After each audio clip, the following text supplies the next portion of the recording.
Hi, my name is Angelina Troche, and I write poetry and nonfiction. And this is a nonfiction piece called In My Head. In my head is a nautilus shell. If you cracked open my brain, you'd find it in my hypothalamus, the area that controls your responses to excitement and fear and feelings. My nautilus shell has crevices filled with your face and questions. God, so many questions. All of it is floating around in my brain fluid, so I'm writing a letter from my reaction hub, hoping you, somehow, stumble upon this. Maybe I'll drunkenly attach it in an email from me, my name spelled incorrectly, a joke because you forgot the E before the L that one time. Or maybe I'm hoping that by the time I show you this, we're in a different place. So, here goes.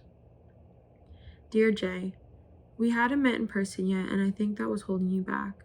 But me, on the other hand, I can trust someone as soon as I'm comfortable with them. I felt like I could trust you, and you proved me right. But miscommunications along the way made me believe you didn't want anything to do with me. I ended up at your apartment, 1:30 a.m. You let me follow you through your gated community so I didn't have to use a code. It would have been a pain in the ass. But it also made me think that you might not want me to come back. Rather than dwell on what was going on in your complicated brain, I turned my car off. You met me by your car so I wouldn't have to walk upstairs alone. I followed you inside, taking my Nikes off at the door leading to your room. The fan light was on, but you didn't have anything hanging on the wall. It seemed lonely. You just shrugged and said you knew your room was barren. You didn't feel like hanging up a lot of stuff. You cleared your desk off for me. It looked like one of those tables that holds vases. You simultaneously admitted that I was a genius for bringing my laptop rather than relying on yours to help you get this assignment done. It was at 8%. I used your homework as an excuse. I'd always wanted to see the room you lived in. You had a certificate on the wall, said it meant a lot.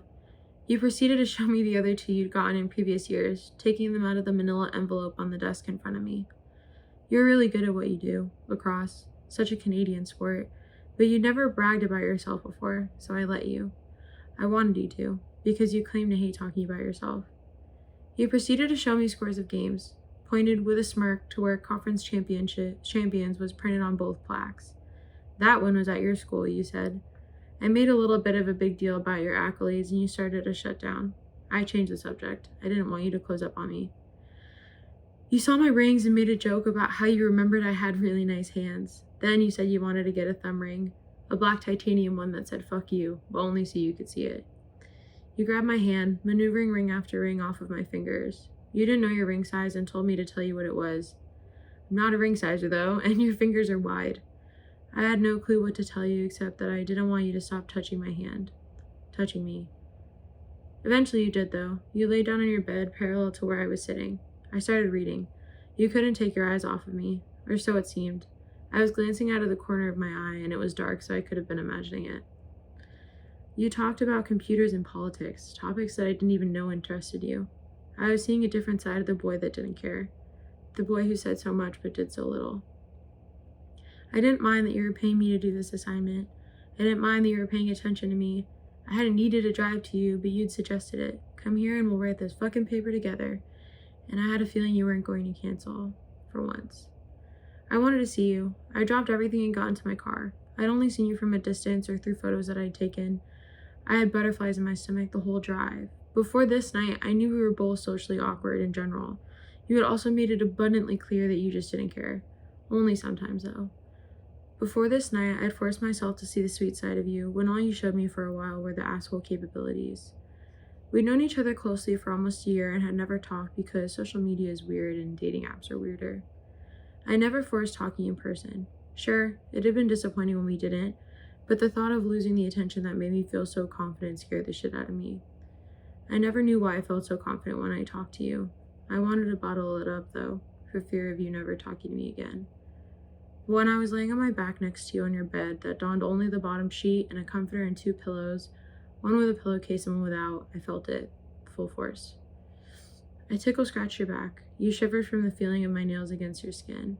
You mumbled, "This is better than sex, I think." I blushed and hid my face, but you weren't even looking at me. You were fidgety and I'd suggested the intimate act as a remedy. Secretly, I wanted to see what it felt like to lay next to you, see what it felt like to be with you in the way that I had wanted for so long.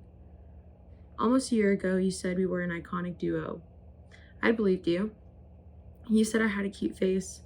That one took a little convincing. You called me a goddess and hoped I would find a way into your rigorous schedule. That sunk in quicker than it should have. It had become all I wanted, just in time for you to disappear. You turned to face me so I could scratch your forearms. As my nails abraded calloused fingers, you grabbed my hand. My heart started racing. You squeezed my fingers in between yours. You absentmindedly mentioned how some character in South Park died in every episode. His name's Kenny. It didn't make sense, but you said it in a funny way, so I giggled. You let go of my hand. I stopped. You buried your head into my neck, stubble tickling my cheek, your arm wrapped around my waist, and I sighed, smiling to myself in the dark. I was in heaven. I'd wanted this for so long, but knew it was only temporary because you didn't care. I saw glimpses of you that I had wanted to be with so badly. The you I wanted to support, even if you hated everything about my school except me. I saw the you I wanted to travel for. This night was one I'd hoped I'd never be allowed to forget, because I knew it would end. You called me PC because someone mentioned it in South Park. I asked what it meant as I sat up. You put your hand up the back of my shirt, mindlessly rubbing the area of my back underneath my bra strap. I shivered. Politically correct, you answered huskily. I turned to face you. I wasn't wearing my glasses, so your face was blurry, but I could still see your eyes. They were trained on my lips. God, I wanted you to kiss me. My lips screamed for attention, but that's not how you were going to roll. Except you did, because of my cute face. I felt safe, and your attention made me feel special. I hoped another night, or morning, or day, or weekend would happen like this, again. I hadn't felt wanted in a long time. Things happened between the hours of 4 and 5 a.m. You complained about how you wouldn't be able to sleep, and I didn't know if I was supposed to leave or stay. I didn't know if I was supposed to make another move or stand my ground. I didn't know. And you didn't either. That made me feel better. I copped out and put my shoes back on. I rubbed your head, hoping my lingering touch would make me stay. God, I wanted to stay, full experience. But the sun was about to rise and we had class. You walked me to the balcony of your apartment. You didn't put shoes on and your shirt was still off. From the tickle scratching, of course. I didn't know again. Do I give you a hug? Kiss you goodbye? Give you a high five? I settled for the cute smile, little wave. I only wanted to stay if you were sure about it. But again, you don't care. Or do you just not know how much you care? There were moments where I think you cared a lot, staring at me as I'm reading and sticking my tongue out. Put your tongue back in your mouth. Laughing at yourself because I was furrowing my eyebrows in confusion. The tone of your voice when you asked me if I was okay because I knocked my water bottle off the desk, scaring myself in the process. You rubbing the back of my head when I sighed too deeply because politics were confusing. Again. Your finger poking my cheek to get my attention. You showing me a video accompanied with, I think you'd like this. It made me wonder if you thought of other things I would like. It made me wonder if you thought of me as much as I thought of you. Little things like that are what I internalize. I'm doing it right now. 2 days later, reflecting on the few hours I spent with you, the levels in my hypothalamus spiking as I attempt to figure out how to respond to remembering this night or morning, where you let me get to know you. You let me in, I let you in. It was a give and take. I wanted you to give me more information and kisses and hugs and eye rolls. I wanted it all. I want it all because I care. I want your barren room to have a picture of us hanging on your wall next to your certificate because you're proud of me and us. I want you to be sure. I want you to ask me to stay. But I want you to want me to stay. All my love, and thank you.